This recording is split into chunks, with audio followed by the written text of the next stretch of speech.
ကိုယ့်အတွက်အကျိုးမပြုမဲ့ပြောဖို့ဆိုဖို့ဒီကိုယ့်အတွက်အကျိုးမပြုတဲ့အကောင်းတဲ့အပြုမှုတွေအဲ့ဒါတွေအားလုံးကအသက်ရှူထုတ်လိုက်တိုင်းပါသွားတယ်လို့သိစားမယ်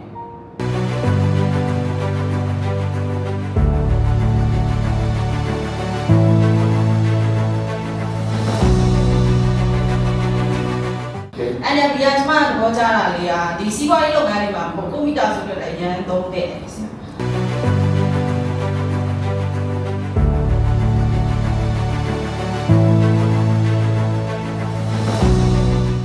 ကျွန်တော်ပြောင်းလဲဖို့အတွက်တောင်းရှိဆုံးလို့ပါပါတယ်